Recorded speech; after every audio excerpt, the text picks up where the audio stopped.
अस्सलाम वालेकुम। आज मैं आपके साथ बहुत ही मज़ेदार और स्पेशल सी रेसिपी शेयर कर रही हूँ और बनाने में भी बहुत ही सिंपल और आसान है और इतनी मज़े की और कमाल की बनेगी कि ये आपके मेन्यू का हिस्सा बन जाएगी। आप घर में इसको लंच और डिनर में बनाना ज़रूर पसंद करेंगे क्योंकि ये सिंपल आसान है और बनती बहुत मज़े की है। मैंने यहाँ पे 2 कप बासमती चावल लिए थे, उनको आधा घंटा भिगो लिया है और चावल को भिगोना बहुत ज़रूरी है। आप आधा घंटा भिगोएंगे तो चावल जो है वो अच्छे खिले-खिले बनेंगे। और इसके साथ ही 1 कप मैंने यहाँ पे ली है चने की दाल और इसको आपने कम से कम 1 घंटा, ज़्यादा से ज़्यादा 2-3 घंटे आप भिगो सकते हैं। और अगर आप गर्म पानी में भिगोएंगे तो दाल ज़्यादा अच्छी जो है वो जल्दी भीग के इस तरह की हो जाएगी कि आप इस तरह से आप इसको तोड़ेंगे। आप देख रहे हैं हल्के से हाथ से मैं तोड़ रही हूँ तो कितनी आसानी से टूट रही है। दाल इतनी अच्छी भीगी हुई होनी चाहिए। तो मैंने इसको गर्म पानी में भिगो दिया था 1 घंटा, कम से कम, ज़्यादा से ज़्यादा आप 2-3 घंटे भिगो सकते हैं। और साथ ही यहाँ पे कुछ साबुत गरम मसाले लेंगे जिनमें मैंने ली है साबुत काली मिर्च आधा चाय का चम्मच और इसके साथ ही मैंने 1 बड़ी इलायची ली है और बड़े साइज़ का मैंने यहाँ पे तेज़पात लिया है। अगर छोटे हों तो आप 2 ले लें। इसके साथ ही 5-6 लौंग लेंगे, 5-6 लाल साबुत मिर्च लेंगे और साथ ही मैंने यहाँ पे 2 छोटे दालचीनी के टुकड़े लिए हैं। बड़ा हो तो आप 1 ले लें। और इसके साथ ही हम डालेंगे पतीली में 3 से 4 खाने के चम्मच कुकिंग ऑयल। साथ ही हम इसमें डाल देंगे साबुत गरम मसाले और इनको हम 1 मिनट तक पका लेंगे ताकि इसमें से अच्छी सी खुशबू आने लगे, मसाले अच्छे से कड़कड़ा जाएं। तेज़पात को हम तोड़ के डाल देंगे ताकि इसके फ्लेवर जो हैं वो अच्छे से निकल के आएँ। 1 मिनट पकाने के बाद मसालों को फिर मैं इसमें डालूँगी 1 चाय का चम्मच ज़ीरा। ज़ीरा शुरू में इसलिए नहीं डाला कि फिर वो ऑयल गर्म होगा तो ज़ीरा एकदम से जलना शुरू हो जाता है। जब ये मसाले 1 मिनट अच्छे से कड़कड़ा जाएँ, अच्छी सी खुशबू आने लगे, फिर इसके बाद हम इसमें ज़ीरा डालेंगे 1 चाय का चम्मच और ज़ीरा डालने के बाद भी हम इसको मज़ीद आधे से 1 मिनट के लिए पका लेंगे। जब मसाले अच्छे से कड़कड़ाने लगें, अच्छी सी खुशबू आने लगे, 1-2 मिनट मसालों को पकते हुए, कड़कड़ाते हुए हो जाए तो फिर हम यहाँ पे डालेंगे प्याज, जो कि मैंने 2 दरमियाने साइज़ की प्याज ली थी, उनको फ़ाइन चॉप कर लिया, बारीक काट लिया। ये हम इसमें डाल देंगे और प्याज को डालने के बाद इसका अच्छा सा सफ़ेदी माइल सा कलर हो जाए, हल्की सी गोल्डन होना शुरू हो जाए, तब तक के लिए हमने प्याज को पकाना है। और रेसिपी वीडियो अच्छी लगे तो प्लीज़ लाइक कर दीजिएगा। चैनल को अब तक सब्सक्राइब नहीं किया तो प्लीज़ सब्सक्राइब कर दीजिएगा और घंटी के निशान को, बेल आइकन को दबाएंगे तो आने वाली वीडियोस की नोटिफिकेशन आपको मिलती रहेंगी। और इसके साथ ही आप मुझे इंस्टाग्राम पे फॉलो कर सकते हैं और फेसबुक पे भी आप मेरे पेज को लाइक कर सकते हैं और इंस्टाग्राम पे आप रेसिपीज़ की पिक्चर्स भी मेरे साथ शेयर कर सकते हैं। अब मैंने यहाँ पे प्याज जब हल्की सी गोल्डन होना शुरू हो गई तो 1 खाने का चम्मच भर के मैंने इसमें डाल दिया है लहसुन अदरक का पेस्ट।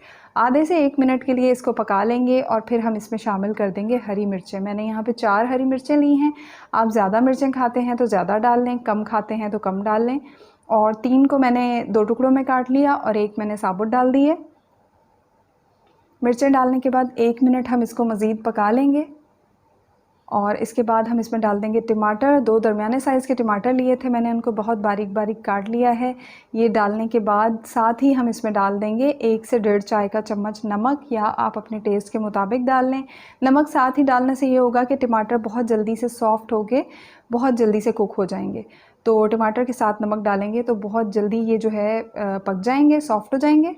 इसको मिक्स कर लेंगे और 1 से 2 मिनट टमाटर डालने के बाद पका लेंगे। जब अच्छे से भुन जाए, इसका पानी हल्का सा खुश्क हो जाए टमाटर का, तब तक के लिए हम इसको पका लेंगे। और इसके बाद हम इसमें डाल देंगे भीगी हुई चने की दाल। नॉर्मली जब दाल और चावल को मिक्स करके पकाया जाता है हमारे यहाँ तो उसको खिचड़ी कहते हैं और खिचड़ी हम ज़्यादातर मूंग या फिर मसूर की दाल चावल में डाल के बनाते हैं। तो मैं यहाँ पे आपके साथ चने की दाल के साथ ये रेसिपी शेयर कर रही हूँ, लेकिन ये इतनी मज़े की और कमाल की बनती है कि मेरा ख़्याल है इसको खिचड़ी कहना जो है वो इसके साथ नाइंसाफ़ी होगी। ये इतनी मज़े की बनती है कि यकीन माने आप पुलाव बिरयानी को भूल जाएंगे अगर आपने ये रेसिपी एक बार ट्राई कर ली। और इतना महंगाई का दौर आ गया है, पुलाव बिरयानी छोड़ें और ये वाली रेसिपी ट्राई करें, वाकई में आप लोगों को बहुत पसंद आएगी और आपके मेन्यू का ये यकीनन हिस्सा बन जाएगी। और यहाँ पे मैंने डाल दी है दाल को, हमने 2-3 मिनट अच्छा सा मीडियम टू हाई फ्लेम पे भूनना है। जब दाल अच्छी सी भुन जाएगी तो फिर हम इसमें 1 प्याली पानी डालेंगे और इसको ढक के पकाएंगे तकरीबन जब तक दाल अच्छी सी गल जाए। लो फ्लेम पे पकाएंगे, 15-20 मिनट लगेंगे और क्योंकि दाल को हमने गर्म पानी में भिगोया है, बहुत अच्छी भीगी हुई थी, आपने देखा कच्ची दाल ही हाथ से टूट रही थी। तो इसके बाद जब इस तरह से पानी इसमें खुश्क हो जाए और दाल जो है वो तकरीबन 80-90% गल जाए, आप देख सकते हैं अच्छी खासी दाल जो है तकरीबन 90% तक गल चुकी है। इतना हमने पकाना है। फिर हम इसमें शामिल कर देंगे चावल। 1 कप दाल थी और 2 कप चावल हैं, ये आपने रेशो लेना है। तो चावल हम इसमें डाल देंगे और चावल डालने के बाद फिर चावल को भी हमने बहुत अच्छा सा भूनना है, तकरीबन 2 से 3 मिनट के लिए मीडियम फ्लेम पे, और हल्के हाथ से मिक्स करते हुए चावल की अच्छी सी भुनाई करेंगे। ये स्टेप करना बहुत ज़रूरी है। जब आप चावल को भून के पकाते हैं इस तरह से, तो फिर आप देखिएगा आपके चावल कैसे खिले खिले अलग अलग, एक एक दाना अलग अलग बनेगा। तो 2-3 मिनट, 3 से 4 मिनट हम चावल की अच्छी सी हल्के हाथ से मिक्स करते हुए मीडियम हाई फ्लेम पे इसकी भुनाई करेंगे। और इसके बाद जो है हम इसको पानी इसमें शामिल कर देंगे। पानी मैंने जो है ना गर्म होने के लिए रखा हुआ था। गर्म पानी डालते हैं तो हमारी जो भी चीज़ हम पका रहे होते हैं उसका कुकिंग प्रोसेस रुकता नहीं है। तो 2 कप चावल और 1 कप दाल थी, तो 3 कप ये टोटल चीज़ें थी। तो हम इसमें तकरीबन पानी जो है वो 5.5 कप, 5.5 कप डालेंगे। इतना रेशो हमने पानी का रखना है और ढक देंगे और दरमियानी आंच पे हम इसको तकरीबन 8 से 10 मिनट के लिए पकाएंगे। तो 8-10 मिनट पकाने के बाद आप देख सकते हैं इसमें इतना पानी बचा है। तो 1 मिनट हम थोड़ी सी हाई फ्लेम करके इसका पानी थोड़ा सा और कम कर लेंगे, लेकिन पानी को बिल्कुल खुश्क नहीं करना है। हल्का सा पानी इसमें छोड़ेंगे। बिल्कुल खुश्क कर देते हैं ना तो फिर उसके बाद जब दम लगाते हैं तो फिर चावल जो है वो नीचे लग जाते हैं। तो हल्का सा पानी इसमें छोड़ेंगे। 1 मिनट मैंने थोड़ा सा मीडियम हाई फ्लेम करके उसको और पका लिया ताकि थोड़ा सा पानी और कम हो जाए। ऊपर से हम डालेंगे 2 टेबलस्पून देसी घी। ऑप्शनल है लेकिन करेंगे, डालेंगे तो इससे फ्लेवर बहुत ही अच्छा आएगा, बहुत ही मज़े की खुशबू आएगी। उसके बाद हम इसको ढक के रख देंगे दम पे, और दम पे आपने इसको हल्की आंच पे रखना है तकरीबन 7-8 मिनट के लिए।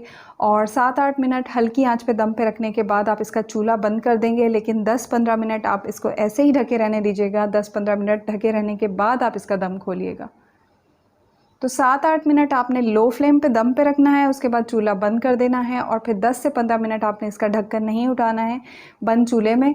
और फिर आप देखें आपके चावल कैसे खिले खिले, एक एक दाना अलग अलग, और दाल और चावल आप देख सकते हैं बिल्कुल खिले खिले अलग अलग बन के तैयार हुए हैं।